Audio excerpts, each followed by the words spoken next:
So I want to just thank Rodney for doing our pledge this evening, board members and our guests and our online listeners.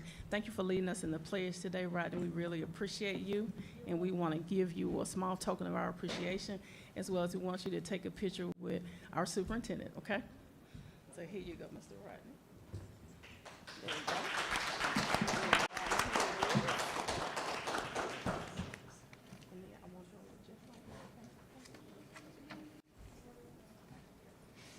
You're going to come right over there, okay? Good job.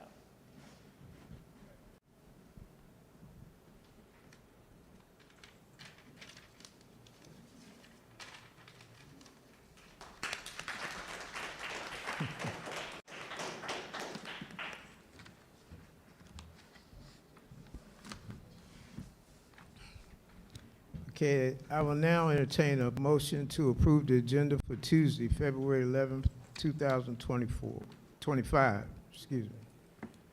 Oh, before we do that, we need to make a slight amendment to the agenda. In section, we want to mark out section D under the business agenda.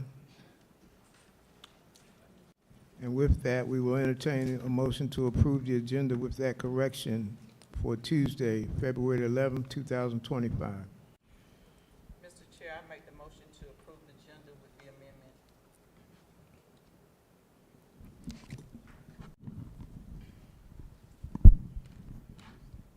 Sorry, Mr. Chair, I make the motion to approve with the amendment made as well. Okay. Thank you, Ms. Blackshear. Can I get a second? Second.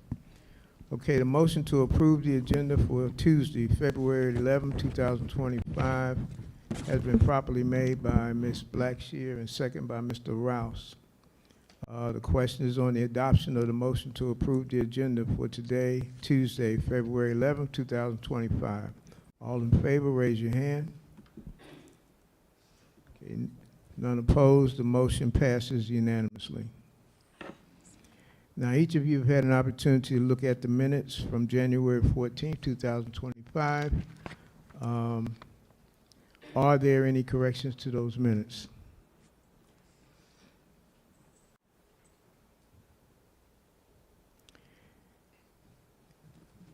Since there are no corrections, the minutes are approved as distributed. Ms. Blackshear, the ethics statement. Thank you.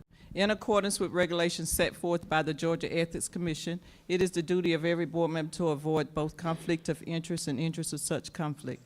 Does any board member have any known conflict of interest scheduled before us or appearing on our proposed agenda? Seeing none, Mr. Chair, we will proceed with our agenda. Thank you, Ms. Blackshear. This time, do any of you board members have any comments or remarks you'd like to make at this time?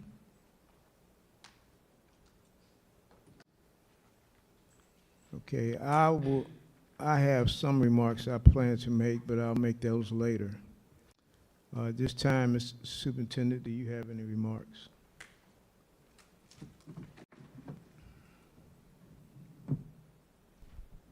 Thank you, Mr. Chair, Vice Chair, board members, all of our constituents that are with us in person and those that are joining us virtually on tonight.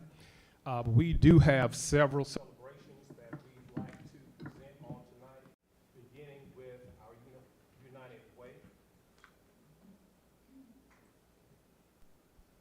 Beginning with our United Way celebration, then our Spelling Bee winners, and then our Gale Vision Award.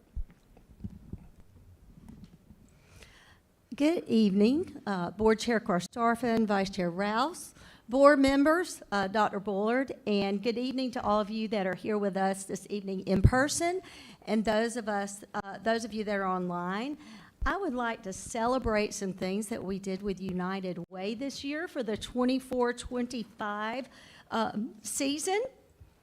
Of course, everything that we do aligns with our vision, which is generating excellence, one team, one goal. And of course, our mission is to inspire, challenge, and prepare all students to compete globally. And it also aligns with our strategic goals, 1, 3, and 5. Every year, we participate in United Way, and we work very hard to make sure that we are giving back to our community. We involve our staff and we involve our students in gathering things so that we can give back to our community. And everything that we work for each year and donate goes right back to the community, to everybody in our community. It does not go outside of the county, it stays right here. But I wanted to recognize our coordinators this year. I'm Shannon Dotsikis, I'm the HR director, and I'm the district coordinator for United Way. But I really wanted to recognize our building level coordinators. They worked very, very hard this year to put some things together. Our JES coordinators are Tammy Pierce and Lisa Smith. And then our Twiggs County Middle High School coordinators were Mia Hunt and Tracy Owens. Now, one thing that we did this year, we had a district goal. And of course, our district goal increases every year. We like to push ourselves every year so that we can give back more and more. One thing that we really like to give back for is our Read United, and I think there's some more information coming about that a little later. But with Read United, we do have a lot of volunteers that come into our school and read to our kids almost each week, I believe. Isn't that right, Dr. Bullard? And so a lot of our students also have the opportunity to get a book through Dolly Parton's Imagination Library. So this is just one of the things that we really focus on in giving back to our community. If you will give me just a minute, I have two groups of individuals that I would really like to recognize. This year, Jeffersonville Elementary, the team got together and wanted to do a contest of all grade levels. Every grade level was encouraged to bring in their pocket change to help raise money for United Way. Well, we did a contest, and whoever raised the most money, we personally gave them a pizza party, an ice cream party, and I am proud to announce that pre-K and kindergarten were our winners this year.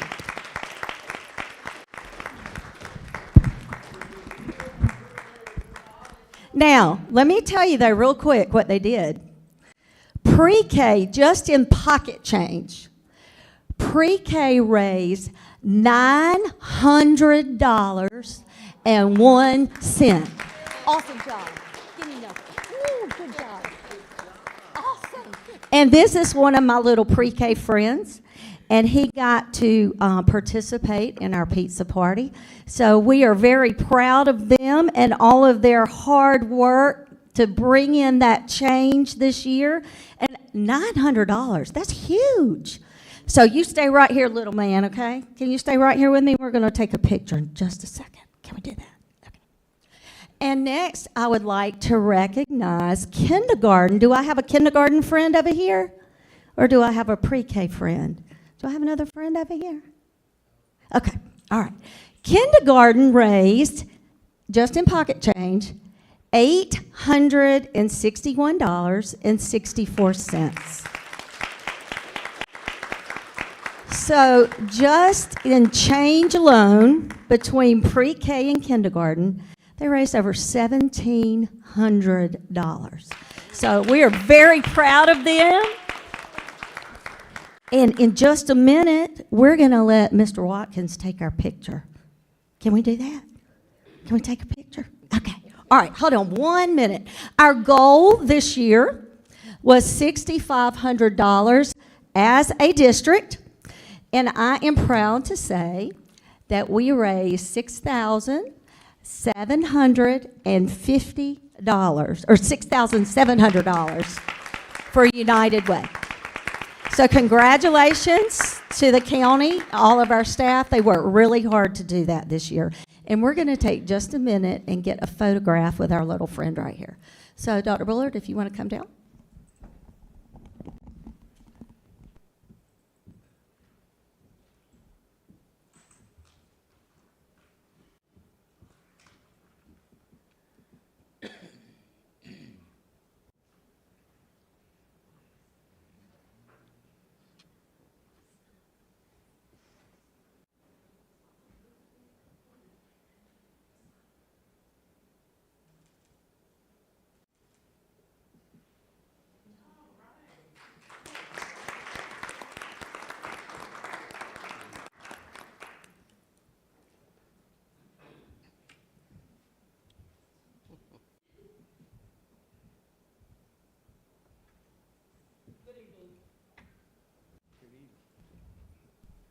Good evening, Chair Karstoffen, Vice Chair Rouse, board members, Superintendent Dr. Mac Bullard, all of our stakeholders listening virtually and in person. It brings me great pleasure to get ready to continue some celebrations, more celebrations with our spelling bee students. But before I can share that information with you, we are a district with a mission and a vision. And our mission is generating excellence, one team, one goal. And our mission is to inspire, challenge, and prepare all students to compete globally. This presentation for our spelling bee winners is focused on strategic goals 1 and 2. 1 is learning and wellness for all, and number 2 is excellence ahead, academics, facilities, and opportunities. But before I can share this information with you, just want to give you a little information about the Georgia Association of Educators Spelling Bee program has a long history in the Twiggs County Public Schools. GAE offers a clear, concise program that includes grades 3 through 8 and spans the school, district, region, and state levels. The competition and study lists are purchased from the Scripps Spelling Bee publishers every year. And based on our student members, Twiggs County Public Schools is eligible to send 1 finalist to the Region 7B later this month. Our finalist is the district's competition first place winner. So our journey through the spelling bee is we have school level spelling bees in the classroom. And then we come together, and Ms. Floyd, who serves as our district media specialist, but she also serves as our spelling bee coordinator. She pulled those students together, have a school level bee, and then we have a district level bee. So our students have been studying those words, and I want to say congratulations to our students and parents in advance for having those students to study. So at this time, I'm going to recognize our spelling bee students. So students, when you hear your name called, please come forward.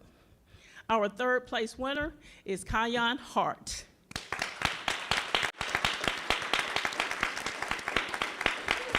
Kayan, congratulations. If you will, stand right there, sweetheart. Our 2nd place winner is Naya Morton.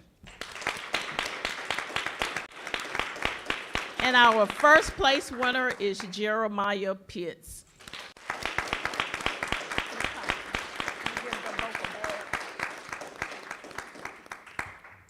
So students, I know that you were celebrated that day with trophies and medallions and all those goodies that go with studying those words. But we wanted to recognize you for your hard work here at the board meeting, and we wanted to give you a token of our appreciation. So let's give our students another round of applause. To our parents of our spelling bee winners, we would love for you to come forward so we can take a picture with the superintendent and recognize our students. So young men, keep spelling and keep doing a good job for our school district. So just pause for just a second. Parents, we would love for you to come forward if you would like. You know, it takes a village, and we are truly happy that you're a part of ours.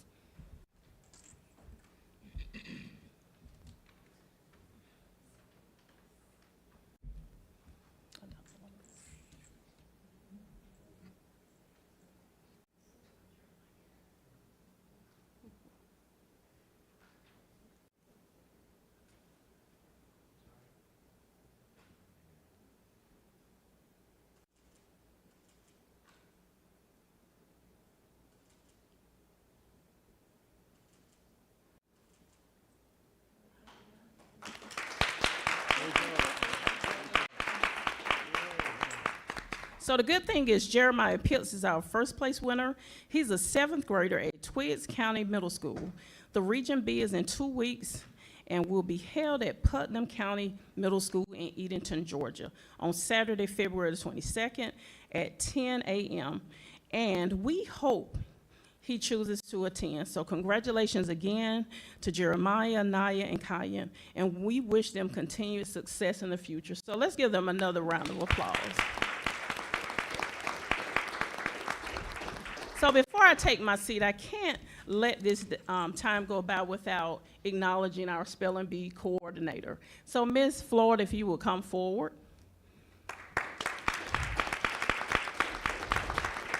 Ms. Floyd, I just want to publicly thank you for always pulling our spelling bee together and doing so many other things. I wanted you to know this evening that it doesn't go unnoticed, all the things you do for our students, not just as our district media specialist, but as the spelling bee coordinator and the coordinator of so many other things.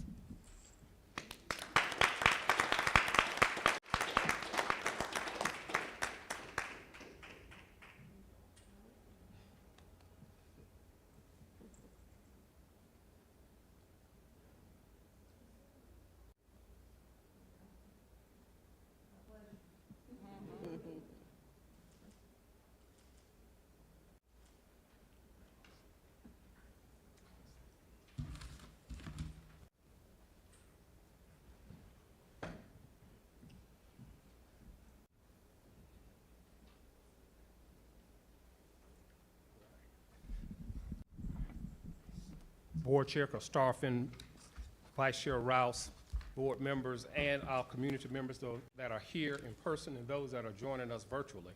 I do have another celebration that we would like to present to the public, and that is the 2024-2025 Georgia Association of Educational Leaders Vision Award winner. Of course, we're a district with a vision, generating excellence, one team, one goal, and our mission is to inspire, challenge, and prepare all of our students to compete globally. The Twiggs County Public Schools was honored as a 2024-2025 Gale Vision Award recipient at the Georgia Association of Educational Leaders Winter Conference in Athens, Georgia, on January the 26th, 2025.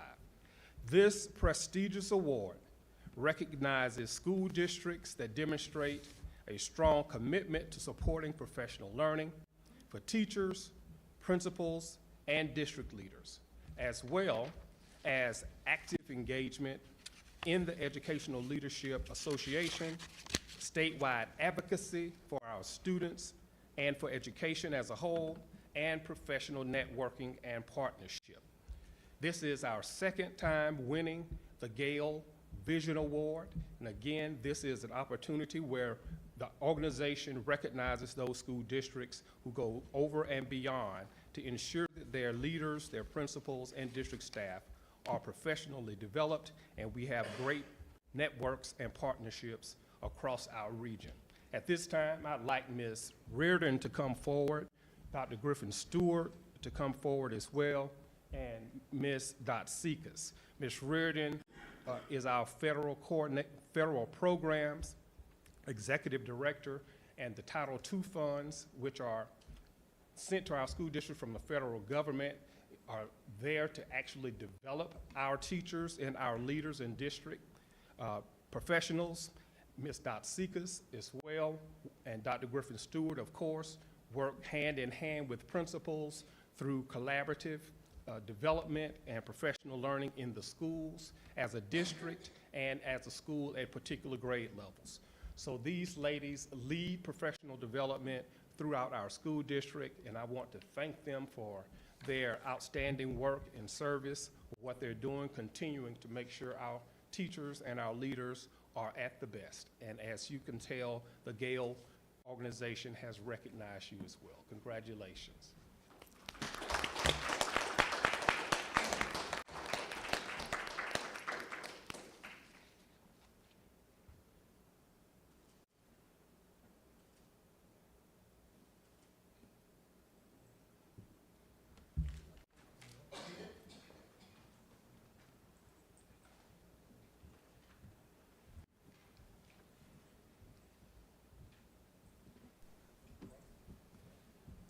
One final announcement, and that is when the snow came, we had a family engagement event called the Amazing Race. That was scheduled during the snowstorm, and we have rescheduled that event. It's a Title I family engagement event. It'll be scheduled for February the 20th. It will be held at 5 o'clock at JES in the gym. However, it is a district-wide event, so families and students from the elementary, middle, and high school are welcome to attend, and that is again called the Amazing Race. Mr. Chair, that concludes our celebrations and the superintendent comments. All right, thank you, Dr. Bullard. Now, as we prepare to go into our business agenda, I'd like to make a few comments. We've had several hearings over a bill called HB 581. And I'm thankful for all of the citizens who came out to voice their concerns. Now, I know some of you might have got the impression that decisions were already made ahead of time. And I know, speaking for myself, that was not true. I've listened to you all. I've had a conversation with the tax commissioner, and I've listened to what the school had to say. And I've been going over it and looking at everything carefully and looking at it closely. And it's been not an easy decision either way, because I can see both sides. I want to say that I really enjoyed seeing all of you come out to voice your concerns. It is my hope that one day this room will be standing room only. I like to see us as citizens, all of us, to do a better job of holding all of our elected officials accountable. That includes not only the school board, but the county commissioners and others. As I'm saying this to you, I'm also talking to myself. We need to start asking questions, not only of school officials, but other county officials as well. For example, why are our tax dollars paying a salary to a tax assessor who never seems to assess anything? It's my personal belief that education of our children is the responsibility, or it takes place with three basic institutions. One is the home. The other is the church. And the last is the school.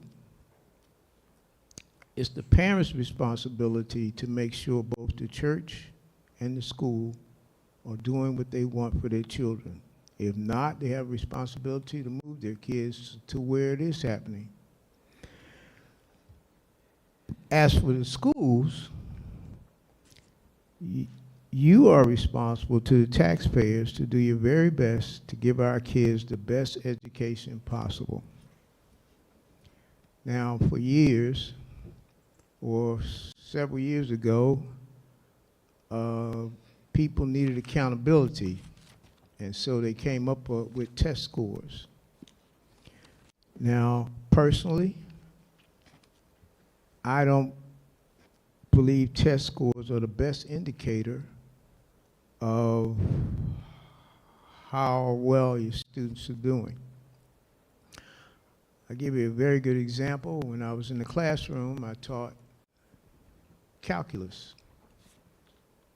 And one of my very best students went to take the SAT. He came back and he said he had a problem with a math problem that he saw. And I asked him to show it to me. Like I said, this guy was he's one of the best math students I ever had. When he showed me the problem, I was shocked because it was so easy. But what I realized was I had to change how I was teaching, and not only how I was teaching, but how I was organizing my questions. Now, back then, we wrote our own questions. Today, you have all these computer programs and so on. Let me take iReady for example. And I'm not picking on iReady, I just need an example. Okay. So they have already, and the students take these tests on the computer, I assume. And those tests show improvement. I imagine you're going to talk about that tonight. The question is, though, how does that improvement on the already correlate to the actual test? And those are things we're looking at. I'm not saying it don't, but I'm just saying that's important. Because we can be doing something and we think we're doing something very well, but then they take a test and realize that that's not what's happening. We need to change what we're doing. So I understand that, again, as I said, test scores are not the best indicator, but you need to have some kind of measurable gain. And so, even though you might consider that a bad hand, and I go back to the time I was in the Marine Corps as well as the time when I was in the card room in college, sometimes you get a bad hand, but you play that hand the best you can. Us not having everything we needed out there in the field was not an excuse for us not to accomplish our mission.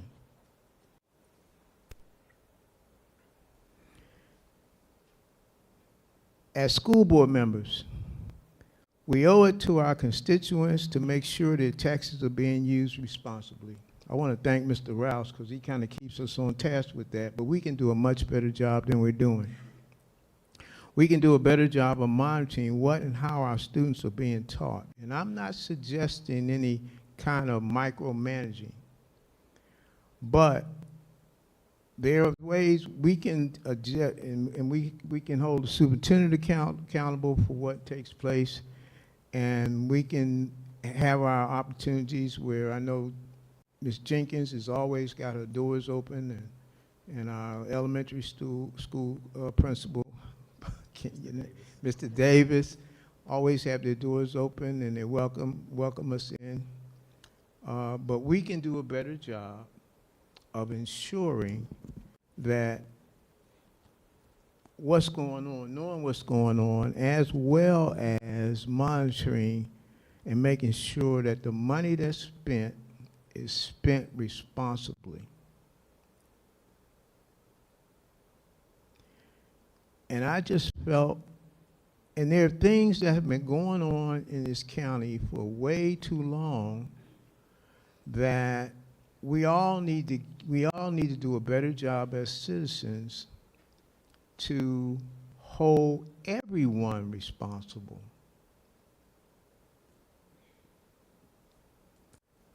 And I'm not trying to make any excuses for anybody. This is what I've been thinking about ever since this all started. Some things have opened my eyes to some things that's been going on that shouldn't be going on. And I just thought I needed to say what was on my mind.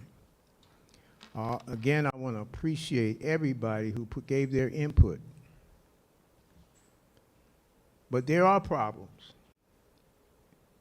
And those problems need to be addressed. See, when the parents and the church and the schools are all working together and doing the best they can, that's the best opportunity for a kid to succeed. I know very well that in spite of a bad teacher, a good student that's had that kind of support will survive in spite of that. Now, that's not an excuse for having a bad teacher. We need to be able to make sure our teachers are doing what they're doing.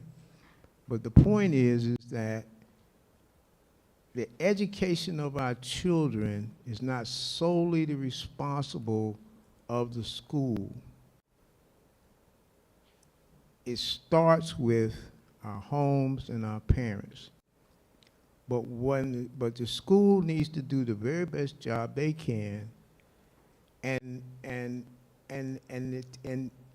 like it or not, everything you do, all the accolades, it needs to correlate to better test scores.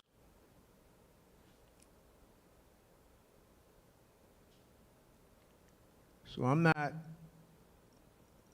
anyway, that's what I needed to say.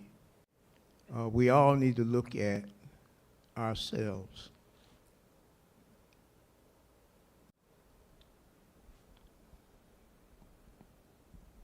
I need to stop. Okay.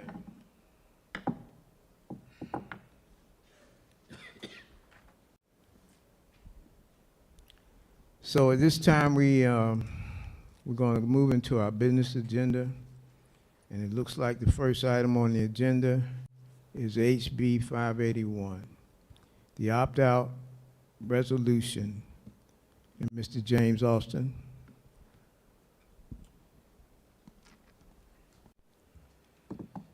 Good evening, Board Chair Karstoffen, Vice Chair Rouse, Board members, Superintendent Dr. Bullard, constituents in person and virtually.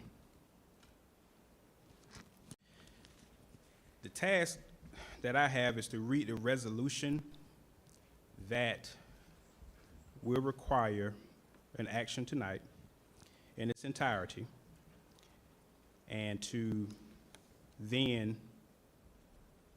give the floor back to the superintendent to conduct business on this item.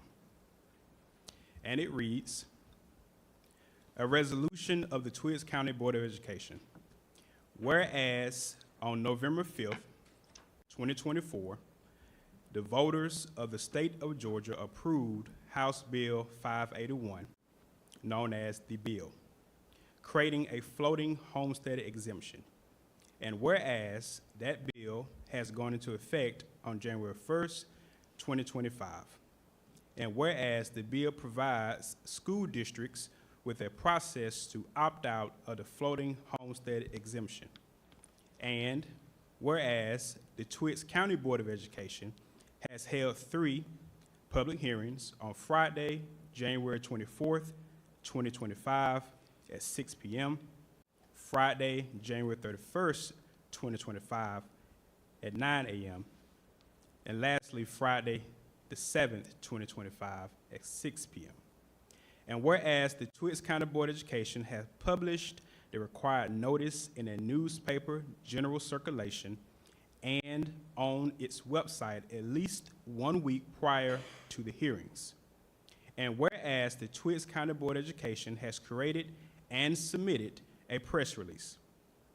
And whereas, though through these actions and this resolution, the board intends to opt out of the floating homestead exemption created by House Bill 581, and now, therefore, be it resolved that the members of the Twiggs County Board of Education has taken all required steps to opt out of the floating homestead exemption as set forth in House Bill 581, and ratifies all actions taken by the superintendent to accomplish this, and now be it further resolved that the Twiggs County Board of Education authorize and directs its superintendent to file this resolution with the Secretary of State's office no later than March 1st, 2025. So resolve this day of 2025 with signature places for all board members and attestment by Dr. Mac Bullard, Secretary. At this time, Superintendent Dr. Bullard, board members, this is the reading of the resolution, and I will turn this portion of the agenda back to you, sir. Mr. Chair, the resolution has been read. All of the state required processes have been completed, and as been read, all of the required steps to opt out of the floating homestead exemption as set forth in House Bill 581. We're asking that you approve the resolution as presented on tonight.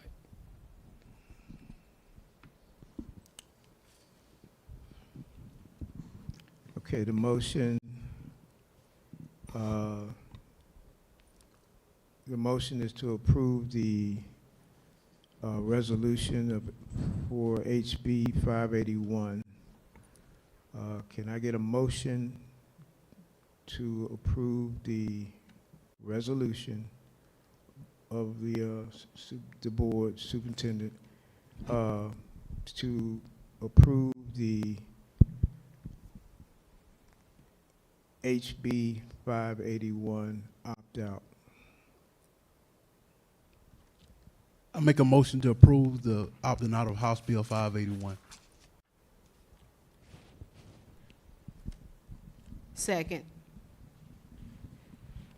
Ms. King. Okay, the motion to approve the opting out of HB 581 has been properly made by Mr. Butler and second by Ms. King. Is there any discussion?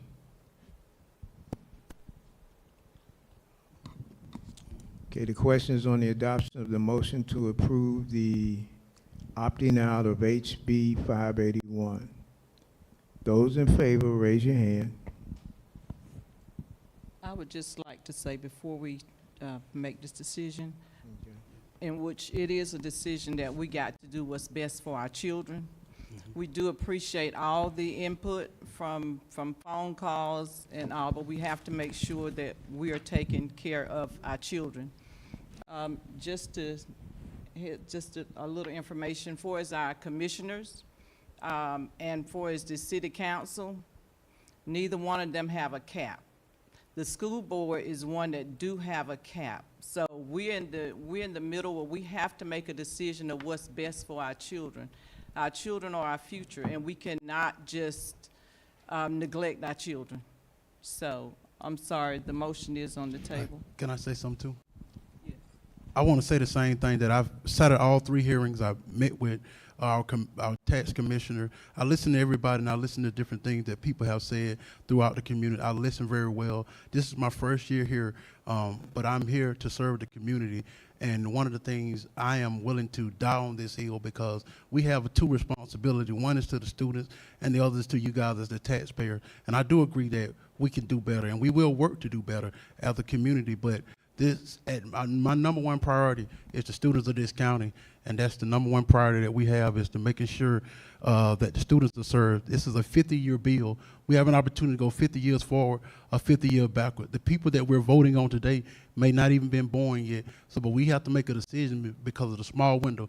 But we are listening, and it is important. But we have to make a decision that's towards growth in our community, in our county, for the children of this community. So I'm willing to die on this hill. I've heard things like, I won't vote for you next time. I'm okay with that. I'll be in the same place, volunteer reading, giving scholarship, everything that I was doing, because the reason why I'm here today is about these students and moving forward. And to all of us, we do have more work to do, and we will do it.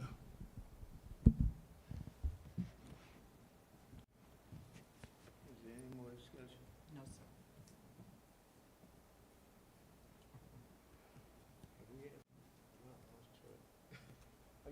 The motion has been properly made by Ms. King and second by Mr. Butler. It was made by Made by Mr. Mr. Butler. Butler, second. Made by Mr. Butler.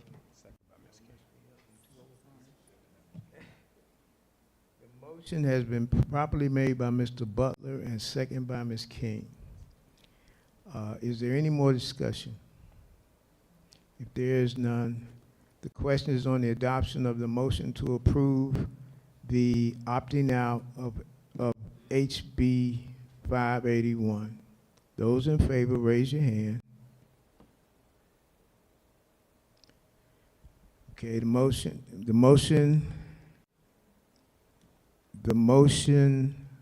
passes unanimously.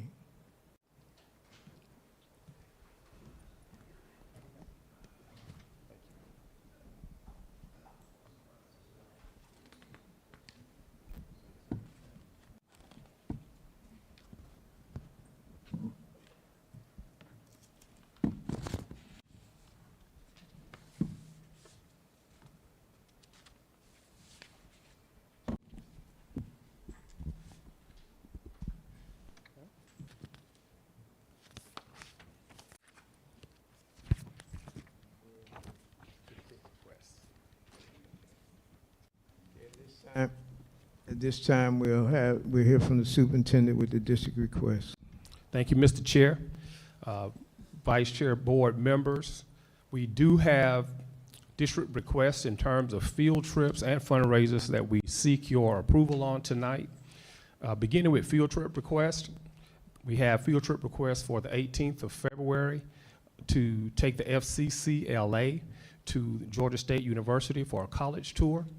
On the 23rd, the JROTC requests your permission to go to the Atlanta Hawks Color Guard. It's a JROTC ceremony and team sports by the JROTC in Atlanta. On the 24th of February, the FCCLA requests your permission to take a college tour to Columbus State University in Columbus, Georgia. On the 25th, the FFA requests your permission to compete in an FFA competition, poetry, judging, and agricultural ed lesson competition, and that is in Fort Valley, Georgia. On the 28th, there's a field trip, a program of work college tour, at the T.A. Wright Stadium in Savannah, Georgia, led by Ms. Kanisha Williams. That's a typo on your district request. It's not Robert Cummins. This should be Kanisha Williams. And on the 28th, the College Football Hall of Fame. They are travel to Atlanta to learn and be exposed to the history, career exploration, and personal development, as we have one of our very own Twiggs County members in that College Hall of Fame in Atlanta. On the 1st of March, the JES 3rd and 5th graders will travel to the Science Olympiad, and this will be at the Middle Georgia Region competition in Perry, Georgia. The Science Olympiad covers 3rd, 4th, and 5th grade science standards, and we're excited that our 3rd through 5th graders will be competing in the Science Olympiad in Perry, Georgia. On the 6th of March, the agriculture education competition will be held in Fort Valley, Georgia. The FFA Creed competition, we request your permission for our students to participate in that competition. The FCCLA will also have a field trip to Clark Atlanta University for students to go through the Clark Atlanta University to see if that is a school that they would be interested in attending after graduation. And the 4th grade students on the 9th of May ask your permission to travel to Atlanta to the Atlanta History Center, and this is to study consequences and major events associated with the Civil War. Fundraisers that we request your permission is the May Day Committee at JES would like to have a Valentine's dance in order to raise funds for the JES May Day on the 14th of February. And the 17th of February through the 12th of April, the athletic department at the middle high school would like to host a 7-on-7 football tournament. And they'll use the funds from that 7-on-7 football tournament to raise funds to pay the referees, buy new equipment, field maintenance for the upcoming football season. Mr. Chair, that concludes all of the district requests.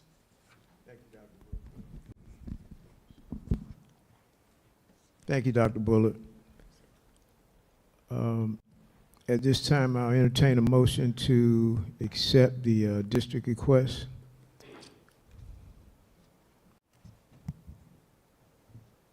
I move that motion. Second. Okay, the motion has been made by Ms. Blackshear and second by Mr. Rouse. Is there any discussion? Okay, the question is on the adoption of the motion to approve the field request given by the superintendent. All in favor, raise your hand. Okay, the motion passes unanimously. Next, we'll hear from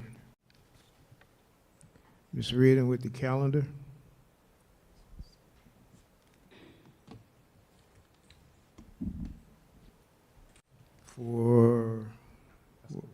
Yeah, okay. Go ahead. Good evening, Board Chair Karstoffen, Vice Chair Rouse, board members, Superintendent Dr. Mac Bullard, stakeholders in person and virtually. Tonight, I'm going to be presenting for approval the 2026-2027 calendar. We are a district with a vision, generating excellence, one team, one goal, and a mission to inspire, challenge, and prepare all students to compete globally.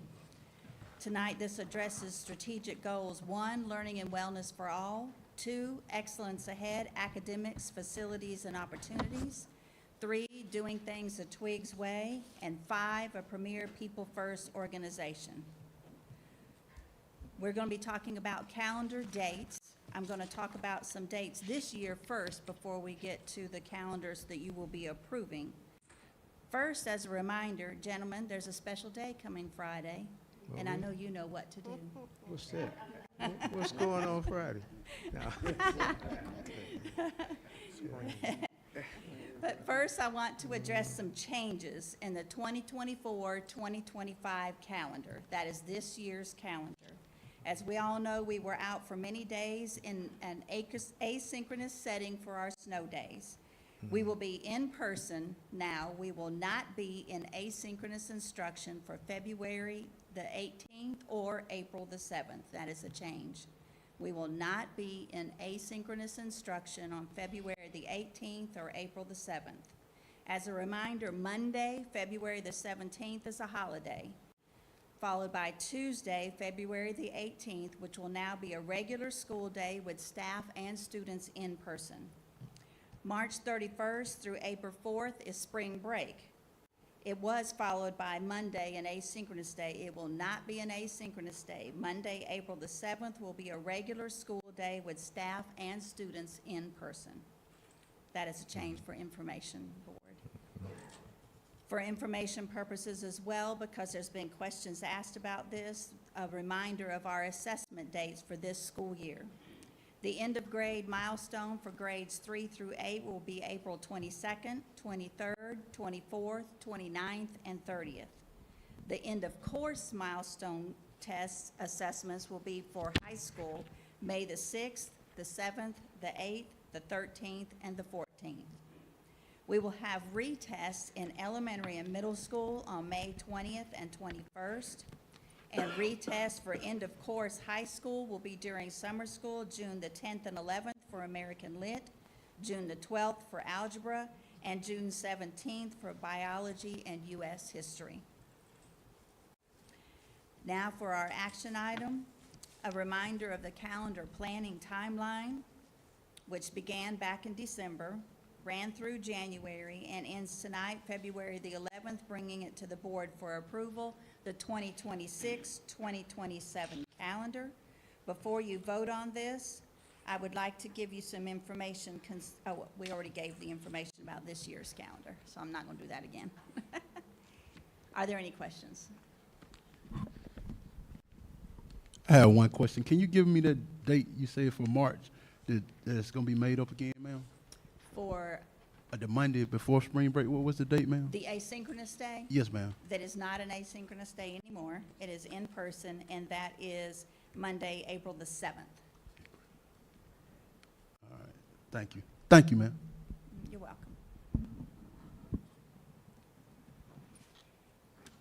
So tonight for approval is only the 2026-2027 calendar.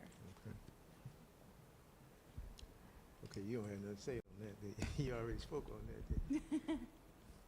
Okay, at this time, I ask for a motion to approve the 26, 27 school calendar. Can I get a motion to approve the 26, 27 school calendar? I make the motion to approve the calendar for 2026 calendar. 26, I'm 27. sorry. The 26, 27 calendar. Okay. Can I get a second? Second. Okay, the motion has been properly made by Mr. Butler and second by Mr. Rouse to approve the 26, 27 calendar. Are there any questions? Okay, the or discussion. The question is to approve the 26-27 school calendar. All in favor, raise your hand. Okay, the motion passes unanimously. Thank you, Ms. Reardon. Don't forget Friday.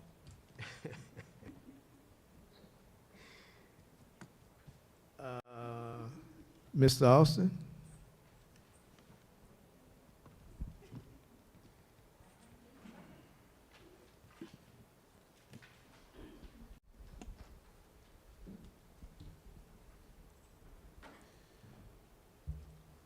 All right, well, I've spoken to you all already this evening, but hey again.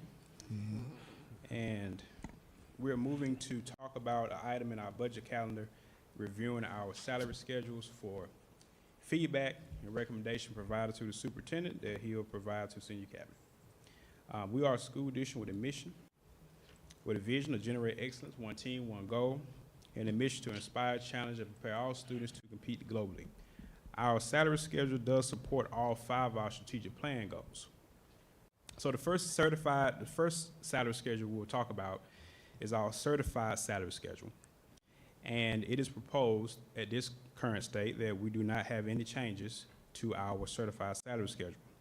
We will make notes as an example for our T1 column to accommodate our lead teacher and assistant teachers for pre-K. And we have an opportunity, which is why the other item was removed for pre-K, because we have an existing scale that can accommodate that. So we don't want our pre-K teachers thinking we left them out. They are accommodated on this scale.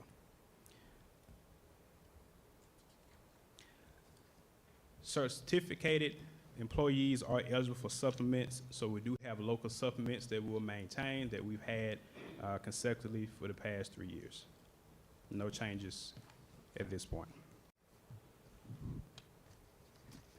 Our salary schedule A, which consists of our administrative staff and also position supplements for athletic director, CTA, band, head varsity football coach, JRTC, and also our pre-K director. We'll continue to look at guidelines and improve in areas for an administrative function, but as it currently stands, if no other feedback, then we'll continue to look at our studies and ensure that everything's aligned to the vision of the school district and superintendent and the board feedback. Salary schedule C is for our classified staff. It ranges from our school nurse to our bus monitors and drivers. So it encompasses all our non-certified staff, and as it presented, there will be no changes.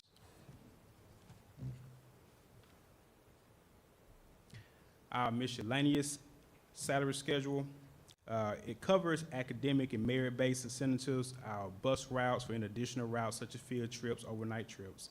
Our teacher sub pay is here as well, and also sub pay for our bus drivers and our hourly rate of $10 an hour. The only change that happened here is that we had endorsements and certifications that we had accounted for. We will continue to work with the senior cabinet to provide context and guidelines around that. And it could be a possibility funding source is federal and or general. So once we make a determination on guidelines that are appropriate and that are best practice, we'll come back to the board with a recommendation on that. But I do want to thank Superintendent Dr. Bullard, the senior cabinet, for really ensuring that we have best practices and the most competitive pay based on our studies, and we'll continue to work through this. This is a review, so if any feedback and comments are needed, please let Dr. Bullard know, and then we'll address it as we move through our budget calendar. Any comments or questions at this time? Any questions or comments? Thank you, Mr. Austin. Sir. Dr. Griffin Stewart. Already updates.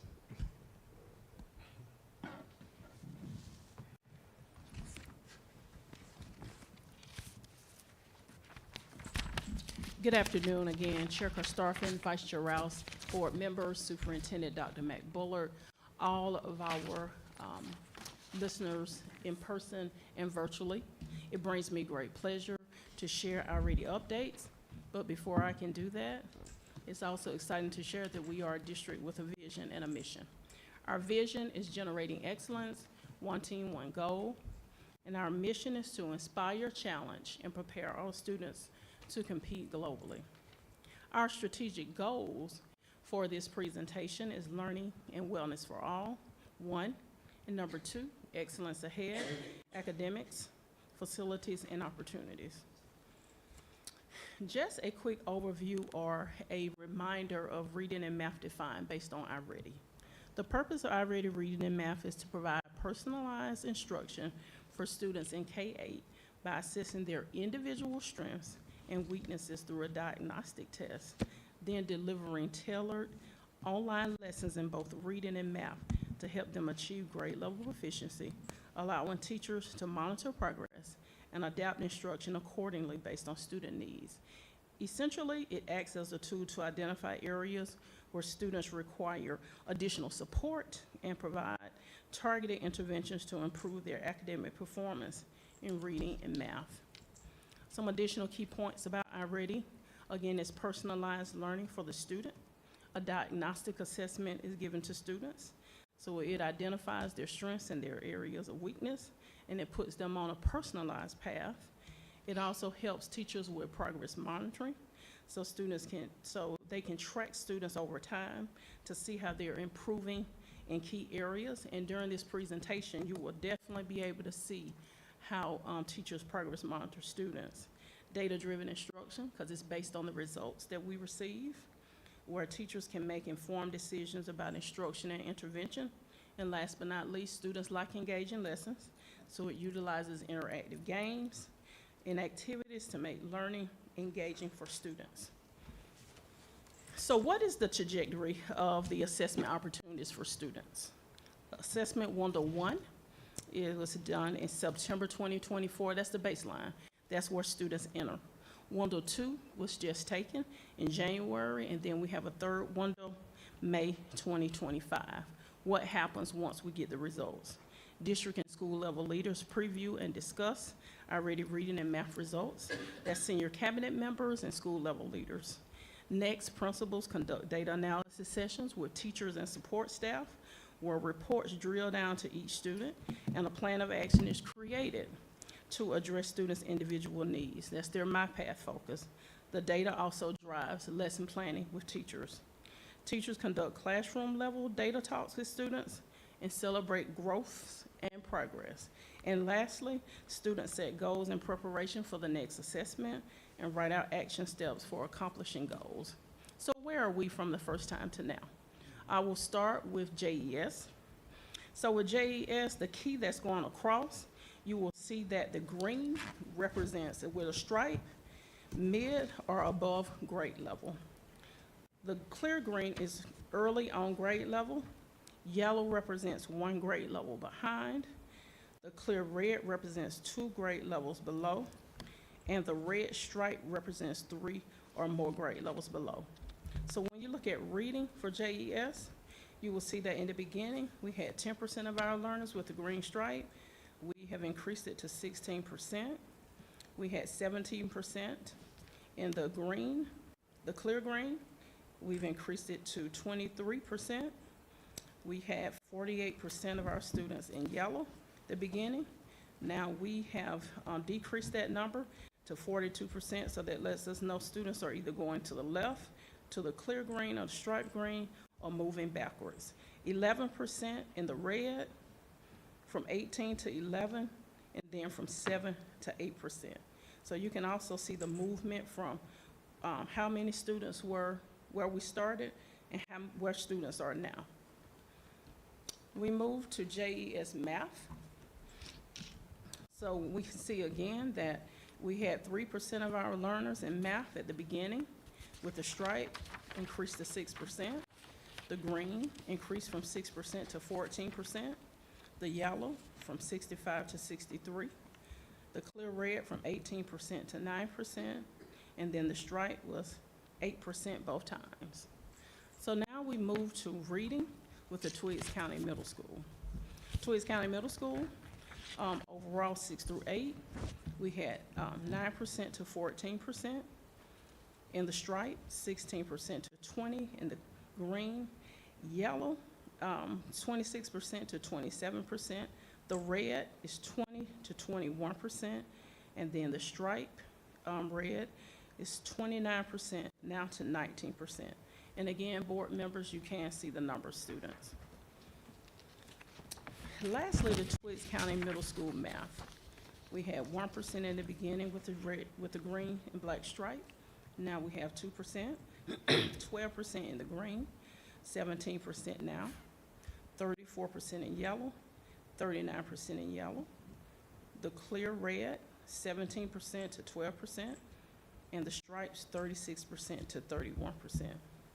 What I want to point out that I think is critically important is when you turn it over and look at the growth report, because what you're seeing now is overall what the schools did, K-8.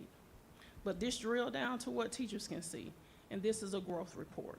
This growth report is critically important because if you look, we left the names off, the children are nameless, but these numbers represent children. So if you look at the top and you stroll all the way across to baseline placement and current placement. So student number 1, 5th grade math was at a grade 4 placement. This particular student is now at grade 8. But if you come down to the second student, you'll see this student is grade 2. But in the second placement, this student is now increased in math to grade 4. So while this student is not on the 5th grade level, you can see that the teacher is closing gaps. When you come down to 3rd grade, the 3rd student, you'll see the student came in at 3rd grade. Now the student is on the 4th grade level. And one more student for math, you see grade 2. This student has progressed to grade 4. So that's just an example of 5th grade. So teachers look at all of those. And of course, we had those students who made those increases, but we did have some students who made some decreases. When we look at the growth report for 6th grade reading, you will see again the same. This first student was early on grade. It was early 6. Now this student went from the green to the striped green. But if you go down to the next student, this student came in at grade 4, and now they're on grade 5. However, this is a 6th grade reading class. So you can see that while this student is not on grade level, they are making academic movement. One more student. This student was in 4th grade. Now this student has progressed to 5th grade. So the teacher is really working with students. It's not just about this number. We'll talk about other things they're doing in the classroom. So today, what you will have an opportunity to hear is from our principals. And our principals will drill these reports down a little further. The 4 questions they will answer is how did these numbers increase? And then what happened in the classroom with students? What happened during instruction for these scores to increase? But then they'll also tell you about how many students decreased and what are we doing about it. So we have our leaders here today. We have Mr. Davis, our elementary principal. He will come first, and he will share his drill down information with you board members. And then Ms. Jenkins will come immediately following, and then I'll come back and close it out. Mr. Davis. Good evening, board members and all of our people in the audience that are our stakeholders. This is where the tire hits the pavement. This is the exciting time, but this is also the time where we dive into data. So I'm going to walk you through our data. In the first slide right here, it's going to show our reading increases. So if I'll get that up. In kindergarten, 79%, 45 out of 57 students increased. And those increases range from 2 points to 82 points. And in first grade, 29 out of 36 increased from 2 to 57 points. In second grade, 83%, 45 out of 54, increased 3 to 60 points. In third grade, 30 out of 47, which is 64%, increased 2 to 58 points. And just so y'all can understand, those were the ones we introduced the Wonders curriculum to, that gave us a steady, I guess more detailed lesson plans and structure within the classrooms. So those really did show good growth from kindergarten all the way to third. Now, we did not implement it fourth and fifth grade. They used the iReady reading program, and 29 out of 50 are increased 2 to 27 points. That's 58% of them increased. And in fifth grade, 31 out of 48 increased 1 to 71 points, which is a 65% increase. Now, one of the things when I dove into this that was very, very exciting for me is there are what I call borderline kids, on the borderline of red turning yellow, yellow turning green. When we dove into this, the numbers that were 10 to 15 points away are ones that we could make change colors. Out of our kindergarten, out of our first graders, 7 of our first graders are right on that 10-point range from going yellow to green. There's even some of those that are red to yellow. Our second graders, right on that cuff there, 7 second graders are within 2 questions of being from yellow to being green. So as you dive in, as we're looking at these increases, remember we had these big gaps to fill. Those are students that are right on that cuff. Fourth graders, four third graders, are right on that cuff. 5 fourth graders, but 18 fifth graders are right in that gap to be able to go from yellow to green. So what I have done with my teachers is I've said, let's zero in on those kids. We have had individual data talks with those. We have told those kids, look at your progress. You're 2 or 3 questions away from coming green. We've introduced color changing parties. We've celebrated them over the announcements. We've called them up and said the highest increases when we give those points. You know, iReady, the teachers get to send this home. This hits the kids right where their weaknesses are. Their individual pathways, the parents can do that at home, but that individual pathway is right there in the classroom also. But you know, we have our intervention lab.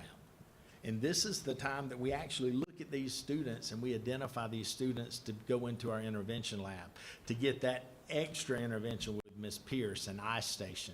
It actually dives down to specific skills that in addition to their regular math time and their regular reading time, they're going to get an additional time pinpointing those. And those key ones that are like 1 or 2 points away, those are the ones we want to focus on with those extra data talks, talking to those parents. They are just really close. We want to also I've told my teachers, we're going to encourage them to read more at home, parents reading with them. We do it good K through 2, but our 3rd, 4th, and 5th graders, getting our parents to sit down and read with them. We've introduced the new literacy standards have come out. Our teachers are going through that literacy training right now. We've contracted with Middle Georgia RESA, and we have been intense training, looking at all those standards, looking at the science of reading, those 5 levels, those base skills. So many of our teachers were never taught those base skills because those were back way when I was a teacher, and then the pendulum shifted. They're now going back to be able to pinpoint all of those 5 levels of reading. So our teachers are becoming reading experts again, and we're being trained with that, with these standards. We've introduced after school. That started this week for those students. Those are the ones we sent those invitations home for, because 1 or 2 questions can make dramatic result changes, especially in those that were right on those gaps. Those severe red and yellow, those are going into those intervention labs. We also have the United Reading Program. Those borderline students are the ones that get to go to United Reading. United Reading doesn't work on the phonics and phonetics. They just do the comprehension piece and the fluency piece. So those borderline kids are the ones that go to Reed United. So our teachers are looking at this data. Let's go down to math scores. 94% of our kindergartners, 51 out of 54, increased 2 to 57 points. 86 of our first graders, 31 out of 36, increased 2 to 59 points. 78% of our second graders, 45 out of 58, increased 2 to 48 points. 77% of our third graders, 36 out of 47, increased 2 to 47 points. 38 of our 53 fifth graders, which is 72%, increased in math, 2 to 49 points. And our fifth graders, 35 out of 48 made increases, and one of those made a 121-point increase. So they range from 1 to 121 points. So we dive into those specific kids and find out why not 100% made growth. Because of course we want 100% with that. We've contracted with Dr. Dersey. He is coming in with our math teachers, and he's looking at these new standards, and he's not just looking at the math instruction, he's breaking it down to our teachers. He's doing these weekly assessments and monthly assessments with our kids, and he's actually pinpointing where he sees the weaknesses and teaching our teachers how to change their teaching to match that. We did some blueprint look, which is, you're talking about test scores. Blueprint is looking how the test measures, how much in fractions, how much in decimals. We're making sure that we're teaching those concepts equivalent to how we're going to be evaluated, because overall the CCRPI data is going to come down to those test scores. So we are spending our time where it counts. We are putting our friction where it needs to be put, but we are diving in and looking at those students. Now, as we go through these slides, you will see there's a slide with some decreases. And that's important that we look at those decreases. In kindergarten, 6 out of 54 either stayed the same or decreased. If they stayed the same, I put them on this chart also, because I don't think that's the growth we wanted.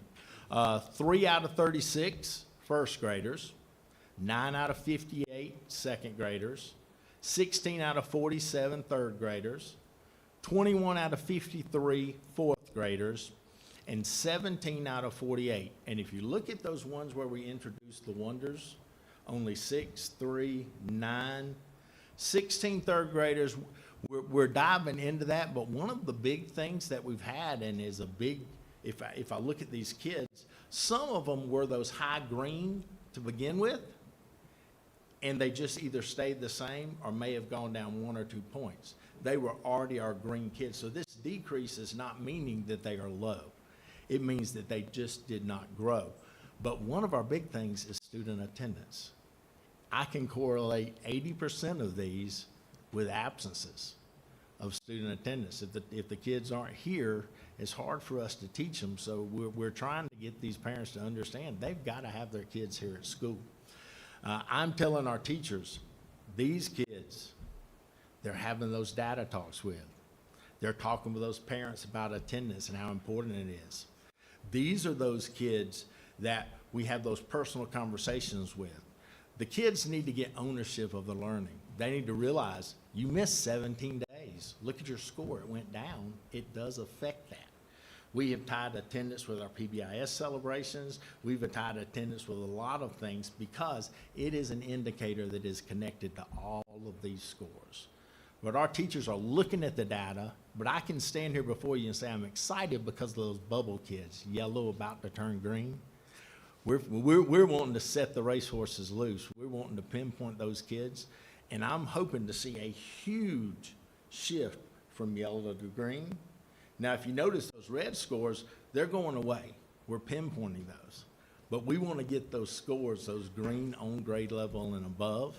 And for us to do that, it's those gateway kids. We have kids that are 2 and 3 grade levels behind that we've called up 2 grade levels in 1 year. We can't win the race in one cycle, but we are moving in the right direction. And I want to tell you, honestly, the Wonders curriculum has proven to be a very, very effective thing in those lower grades. I think it's consistency in the classroom. It provides hands-on materials, but our teachers are diving into this data, and we're going to attack it full force. We've got the Beacon test coming up, and that has a really good correlation to the milestone scores. So I'm just excited to stand before you with the growth that we have, but understand we are working on all those students that are on those bubbles and those that are not meeting their goals.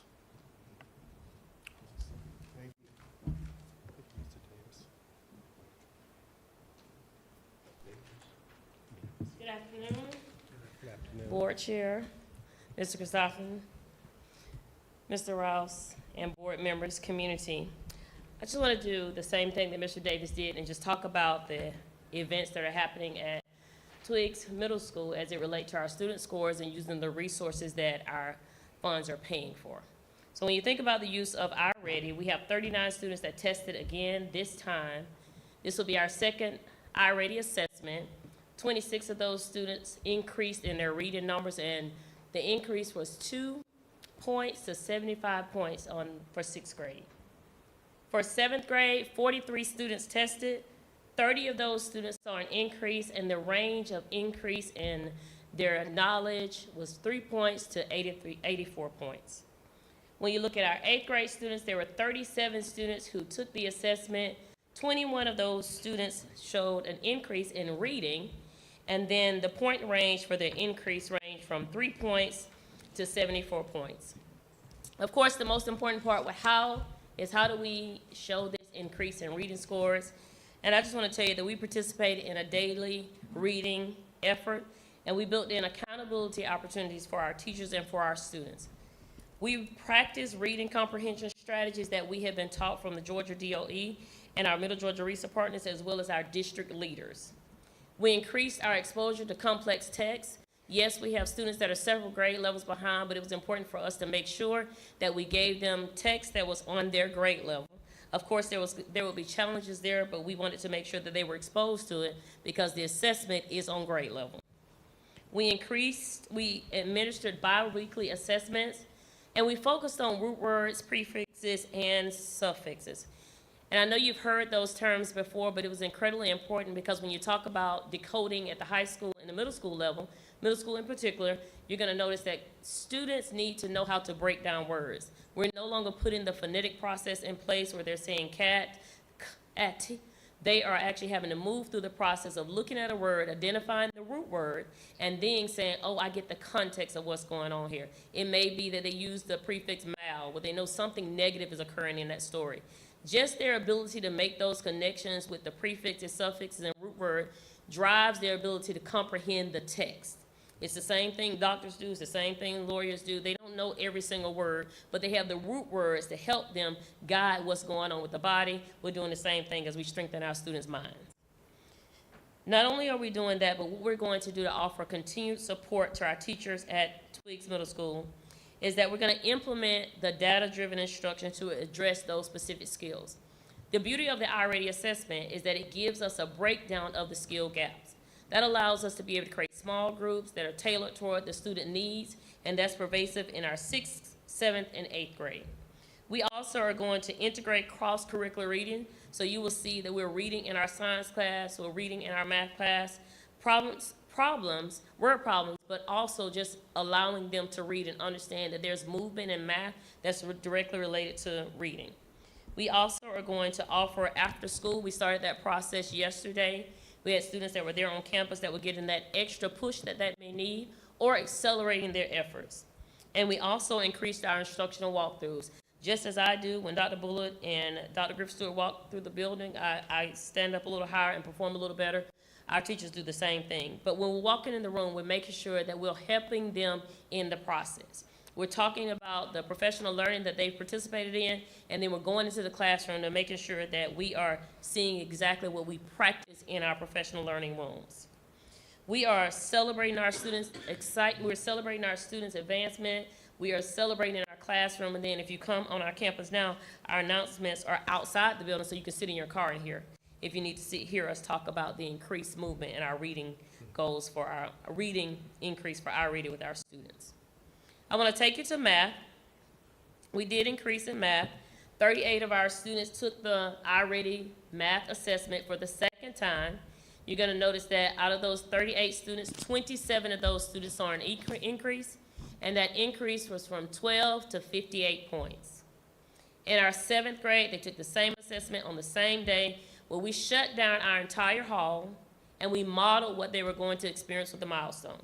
So when we talk about making the assessment process serious, we're doing just that. So when you come in, or when our students came in, and if you come in as well, you're going to notice that the entire hall is shut down because we want to model what that excellence is going to look like, and what that shutdown is going to look like, what that endurance is going to look like, and what that non-movement is going to look like. That also helps with student knowledge. So out of those, for 7th grade, 45 students tested, 23 of those students showed an increase. And that increase was from 1 point to 34 points. In 8th grade, 37 of those students took the assessment. 36 of those students showed an increase. The increase in point range from 2 points to 58 points on the math assessment. Again, this is where you're going to see the largest challenges for us, although we increased. It is incredibly important for our students to continue to use the MyPath. The MyPath is so essential for a student because it is a personalized opportunity for them to work on their deficiencies. Reading, you'll keep on working on the comprehension, but when it comes to math, if there's a deficiency, you've really got to close that gap before you can move forward. So if our students didn't learn the multiplication skills in 3rd grade, it's going to come up over and over and over as we begin to teach. The MyPath allows them to work on those skills, those deficiency skills, during their own time, which is carved out for us in 7th period, and it allows them to practice the areas of improvement that that particular student needs. That is the best bang for our buck. We also have practice problem-solving strategies that we have utilized and incorporated into our classroom. They're coming from the Godot website as well as our partnership with Dr. Dersey. But the Godot website, Georgia Department of Education, has really helped us with creating task opportunities for our students so they get to work on problems that will mimic what they're going to see on the milestone. And again, in every one of our core classes, we have bi-weekly assessments which help us note the progress of our students. What we're going to continue to do is close the gap with those skills. We're going to facilitate those small groups. Again, the iReady gives us some information. It tells us who that student is, what that student needs, and when we have our small group, we're using the data to help us provide those interventions for those students. Of course, we have the after-school program. We're doing our data talks with our students so they can track their progress. And so that is how we're celebrating and helping to continue the movement in reading as it relates to increasing the ability of our students. Indeed, there are students that decreased. When you look at our reading, we had 39 students who tested. 13 of those students showed a decrease. Of course, that was 33% that we don't want in our building, but the decrease went from 2% to 40%. That helped us realize that there was some challenge that was going on, and that too was an individualized moment for us, for our students. We had to check and see what was going on, and we'll talk about that in just 1 second. In the 7th grade, 43 of our students tested. 13 of those students saw a decrease, and the point ranges are identified there. In 8th grade, 37 students took the assessment. 16% of those students showed an increase, and again, the decrease in point ranges are visible. Why did our students decrease? Attendance is a challenge. Attendance is a challenge at the elementary school, it's a challenge at the high school, and it's a challenge at the middle school. Think about it this way. If a family member stays home, they stay home across all schools in Tweeds County. We had a lack of encouragement, lack of engagement, lack of motivation. That's a natural process for our middle school students. This is why we're ramping up our energy as the educators and making sure that we are celebrating those students' success. But indeed, it is something that we have to contend with. And then we're talking about the foundational skills that our students lack, whether it was from a national thing that was happening around the world like COVID, or they just didn't get the concept when it was taught. Our foundational skills continue to be a challenge for our students, although we are encouraging them to use their MyPath to help close some of those gaps. Also, students have test anxiety at the middle school and high school level because they understand the importance of the assessment. And when you talk about shutting down an environment, they really get to feel what that feels like, what that looks like. add in the conversation that they're getting from their principal, and you can definitely feel the text anxiety kind of brew in the room. There's some gaps in their prerequisite skills. You gotta know math, you gotta know math, you gotta know what to do. The steps are there, the formulas are there, but you must know what to do with those numbers. What do we plan to do to help increase our scores for our rating? We're gonna do the same thing. We're gonna do the same thing. We're gonna work with our small groups with our struggling students. We're going to make sure that those students that need help get a chance to go to our after school. We're gonna make sure that we continue to engage them with hands-on strategies to boost their comprehension. And again, we talked about the prefix and suffix and root acquisition that's happening in our building. When we talk about math, of course, there was some decrease. Can't wait for Board Chair Christopher to step down there so he can come into our building and help out. But anybody else who is championing themselves as a math guru, we're looking for you. 6th grade, 38 of those students took the assessment, 11 of those students went down. That decrease was from 1 point to 59 points. That could be a concept. That could be geometry. Geometry is heavily assessed in all grade levels, and that is what we're really contending with when we're talking about. It's not just putting figures together. When we get to 7th grade, 45 of our students tested, 22 of those students saw a decrease. One of those students stayed the same. You see the point decrease there. 8th grade data is the same. 37 of those students took the assessment. 11 of those students showed a decrease, and the range was from 2 points to 23 points. What are we going to do? We are going to definitely think about our students have to come to school. What are we going to do to motivate them to come to school? So if you see them in our community, if you see them at Piggly Wiggly, you see them at Subway, and it is within school hours, you need to encourage them to come to school. You need to encourage them to come to school. We don't have any more asynchronous days, so encourage them to come to school. Our students in math struggle with math skills. They have test anxiety, they have difficulty learning those concepts, but we're committed to doing this. We're gonna focus on those financial skills. If you have your grandchildren with you, please encourage them to go to My Path. That is a great way for them to work on what is the challenge for them. We're gonna continue to work with Dr. Dursey, Dr. Holmes, that are helping with our math knowledge for our teachers so they can funnel down to our students. We're gonna track their progress, we're gonna build confidence in our students, and we're gonna continue to deliver to our community what they keep asking us for. Any questions?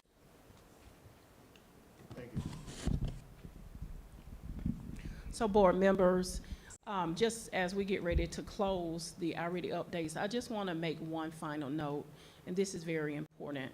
Triangulation of data is very important to remember as we work with students. Yes, we have already reading and we have already math. We have Beacon Reading and Beacon Math, and we are currently giving the MAP assessment, the second one, to our high school students in ELA and math.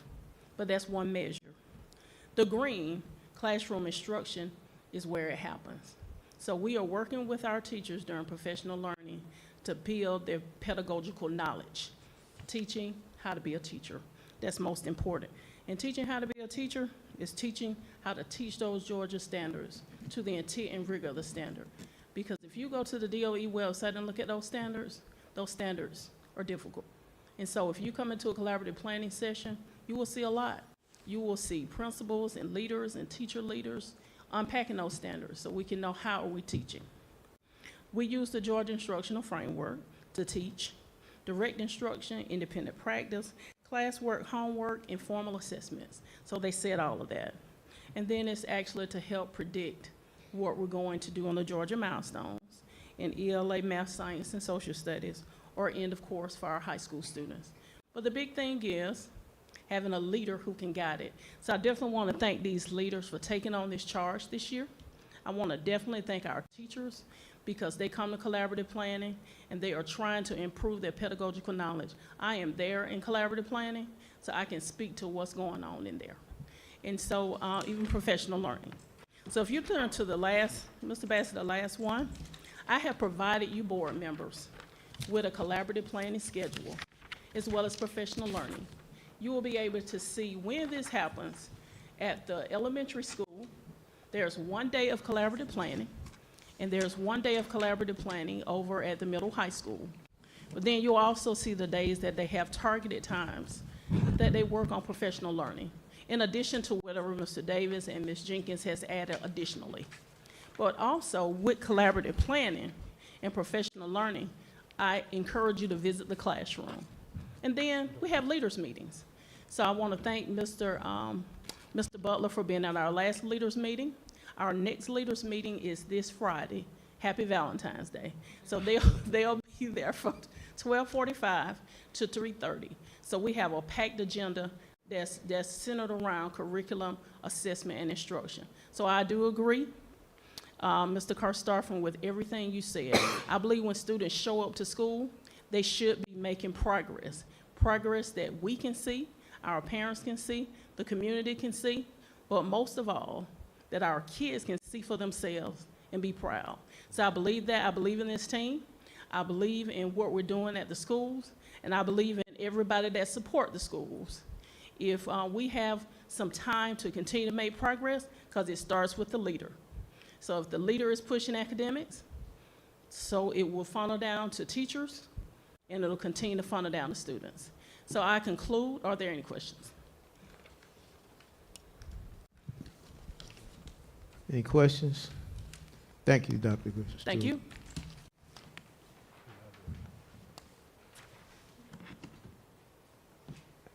Mr. Basley?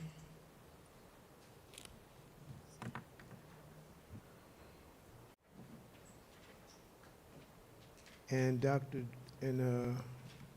Drummer, is she here? I don't see. She's at home with a baby. Oh, okay. All right.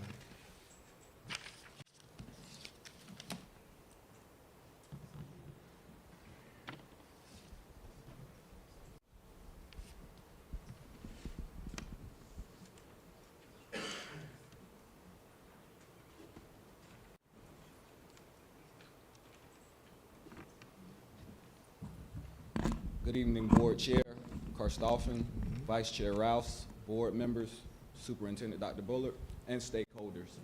Today we'll be talking about the purchase of computers for our computer science program. But before I do that, we are a district with a vision, generating excellence, one team, one goal, with the mission to inspire, challenge, and prepare all students to compete globally. This supports our strategic goals 1 through 5, learning and wellness for all, excellence ahead, academics, facilities, and opportunities. Number 3, doing things the Twigs way. Number 4, growing and sustaining our village. And number 5, a premier people-first organization. Briefly, we'll do an overview of what this presentation will be about. We'll talk about the purpose of this purchase, the product, the funding source, and then give you a little bit of the overview of the program itself.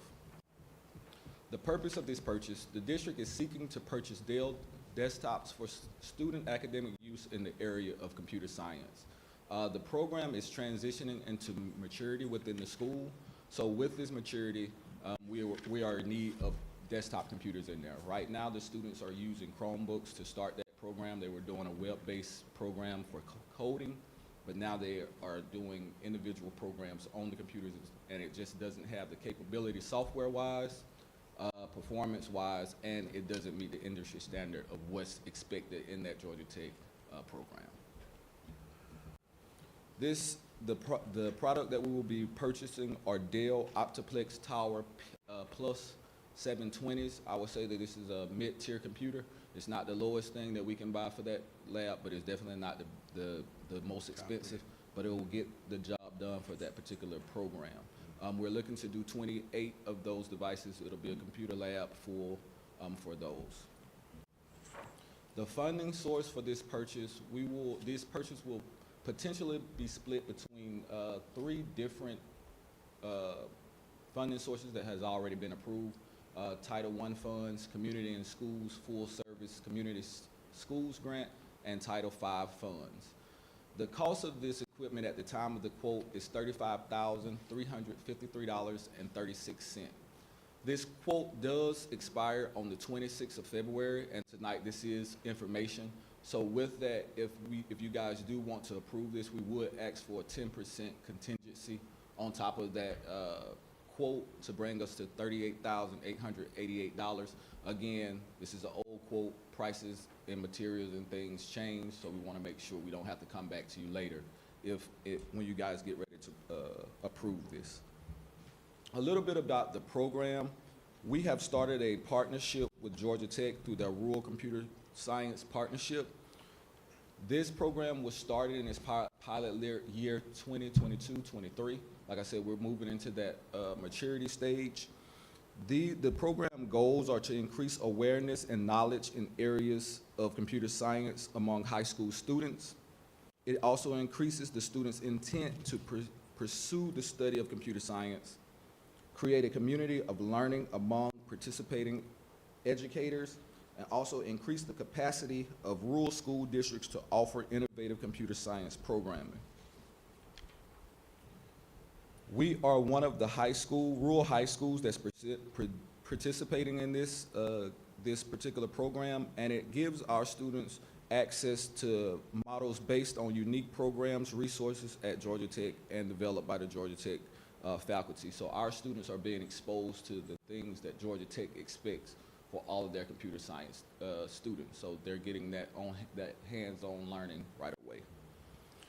The possible partnership pathways that this creates with this partnership, it's an introduction to software technology, computer science principles, web design, and applications. It also has the potential for the introduction of hardware technology, cybersecurity, the intro and advanced pathways, and artificial intelligence and machine learning. So with this, we want to make sure that our students have what's necessary to go forward in that program. So with that, do we have any questions? How many students you have in the program? Right, so Ms. Drummer would have been able to answer that question. Right now, we're splitting between both middle schoolers and high school. Middle school, I think that number is 17. The high school is a little less just because they're in other pathways, so we're starting at that middle school level and building that up. Do we have insurance and all of that good stuff?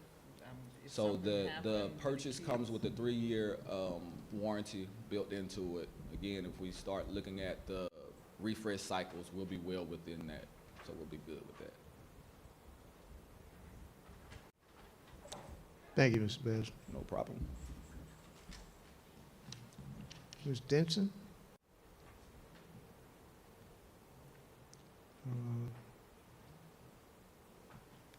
Good evening. Board Chair Karstoffen, Vice Chair Rouse, Board Members, Superintendent Dr. Mack Bullard. I am here tonight to present information on the cybersecurity pathway that we plan to offer at Twiggs County High School.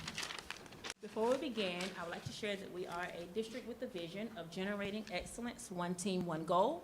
Our mission is to inspire, challenge, and prepare all students to compete globally. This presentation and this idea focuses on strategic goals number 1 and 2, learning and wellness for all, and excellence ahead, academic facilities and opportunities. The goal in creating a cybersecurity pathway is to offer opportunities for our students. I want to begin by giving you just some background information. Between 2023 and 2033, the U.S. Department of Labor statistics predict that there's going to be a 33% increase in cybersecurity employment. The median salary for those jobs is around $112,000 a year. In the Macon to Savannah area, that salary ranges between $95,000 and $134,000 a year. We have students in Twiggs County Public Schools that are extremely tech savvy, that have an interest in these different pathways. This summer, we had 21 students to participate in a week-long residential program at Georgia Tech. Those students were engaged in coding that week. And then we had students currently that are taking advantage of the cybersecurity pathway, but that pathway is being offered at Hutchins College and Career Academy. That is a great partnership that we have been able to establish here in the district, but what that does for our students is, for some of our students, it creates a barrier. In order to participate at the Hutchins College and Career Academy, students have to have space in their schedule to allow for 3 periods. Now, in exchange for those 3 periods, they end up with 4 credits. They complete a pathway in a year, and most of those pathways are tied through dual enrollment, so they get technical certificates of credit at the end of that pathway. So currently we have 4 students that are in the cybersecurity pathway. We had students that participated last year. They also did engineering as a pathway as well.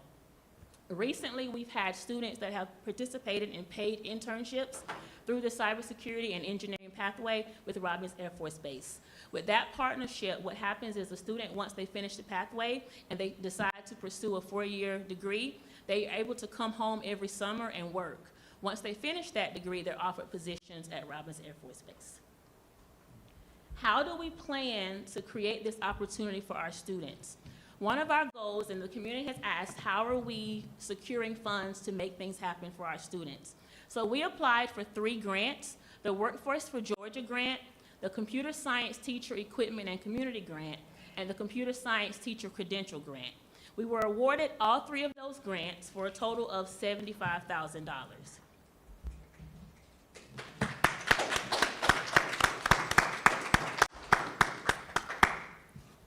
With the grants, we're able to buy equipment for our students. We're also able to provide professional learning opportunities for the teachers that will facilitate those courses in those classrooms. Tonight, we want to talk about the cybersecurity experience we want to create for our students here in Twiggs. We are going to create a program that mirrors, is actually the exact same program through partnership with Central Georgia Tech, to offer cybersecurity as a dual enrollment pathway at our school in our building. We want to set up 15 operating stations. We'll have an instructor to come in from Central Georgia Tech to actually instruct our students on the cybersecurity pathway. And at the end of that 1-year process, they will complete the pathway and they will also earn a technical certificate of credit while here in our building.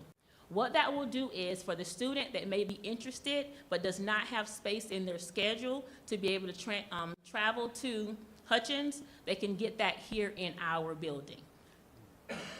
The way that we'll plan to support that is through the grants that we have applied for and have been awarded.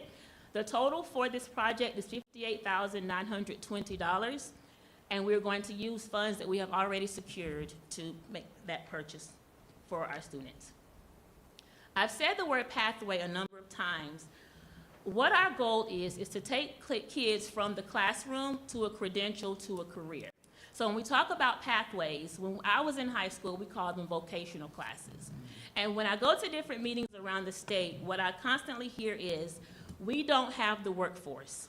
We don't have the workforce. The jobs that we are preparing students for, either they don't exist yet, or they're not qualified, not just the student, but adults at this point are not in position to fill those positions.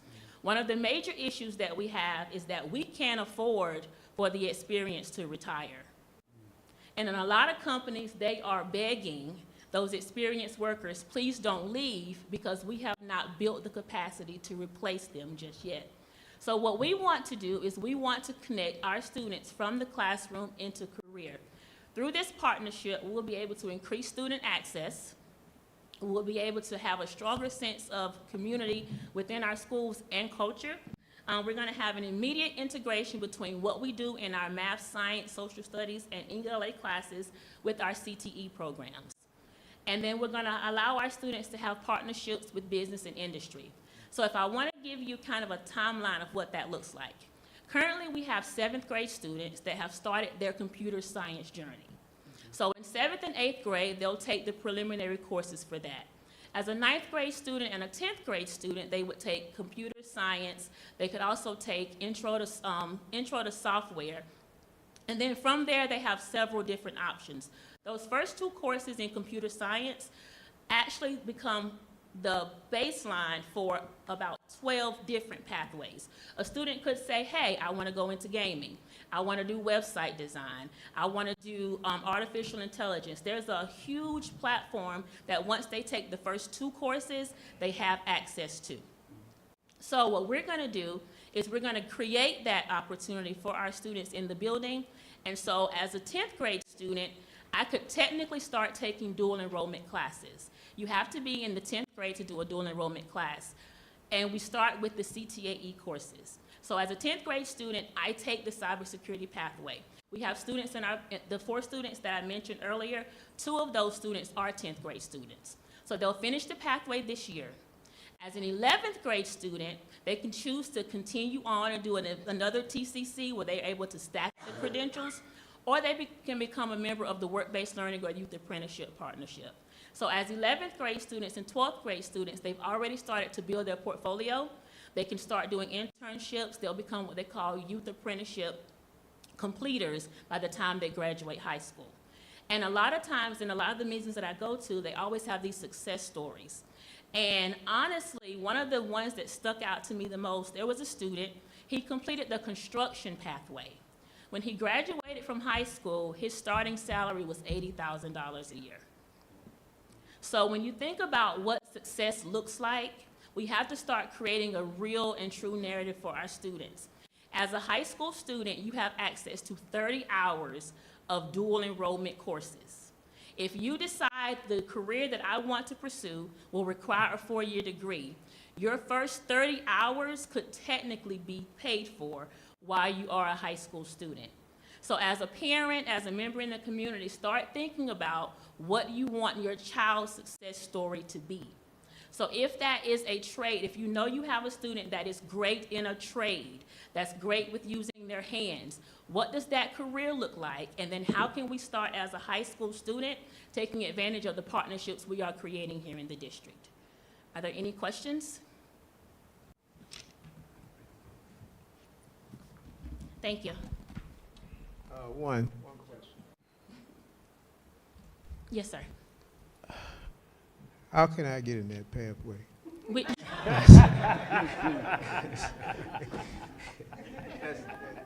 Thank you, Ms. Denson. you're welcome.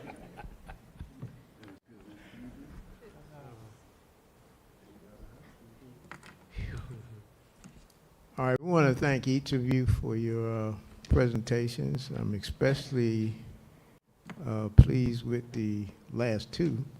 Not that I'm not pleased with all of them, but that's a good thing.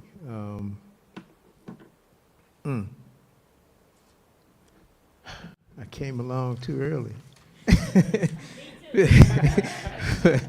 But anyway, we want to thank each one of you for being here tonight. And at this time, we're going to move into executive session. You're welcome to stay, but we appreciate your attendance tonight. And so at this point, can I get a motion to move into executive session?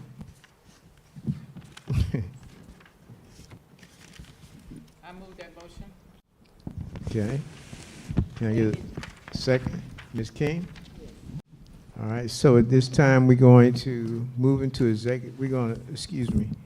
The motion has been properly made by Ms. Blackshear and second by Ms. King that we move into executive session. Is there any discussion? Okay, the question is that we move into executive session at this time. All in favor, raise your hand. The motion passes unanimously. Thank you.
Okay, at this time, the chair will entertain a motion to return from executive session. Can I get a motion to return from executive session? Okay, the motion has been properly made by Ms. Blackshear and second by Ms. King. Is there any discussion? Okay, the question is to return from executive session. All in favor, raise your hand. Motion passes unanimously. Okay. At this time, we want a motion to accept the superintendent's recommendation for new hire 5147 and the recommendations for continued employment, if we can put those together. Can I get a motion?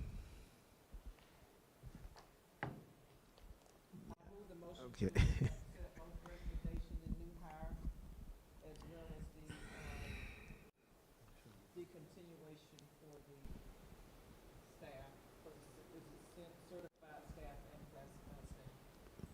I second the motion. Okay, the motion has been properly made for accepting the superintendent or approving the superintendent's recommendation for a new hire 5147, as well as the recommendation for both certified and classified employment, a continuous employment. Is there any discussion? Oh, excuse me. Did I mention? Yeah, is there any discussion? Okay, then the question is on the adoption of the superintendent's recommendations. All in favor, raise your hand. Okay, the motion passes unanimously. Can I get a motion to adjourn? I make the motion to adjourn. Can I get a second? Thank you. It has been, the motion to adjourn has been properly made by Mr. Butler and second by Ms. King. Is there any discussion? Okay, the question is on the adoption of the motion to approve the adjournment. All in favor, raise your hand. Okay, the motion passes unanimously. You're now adjourned.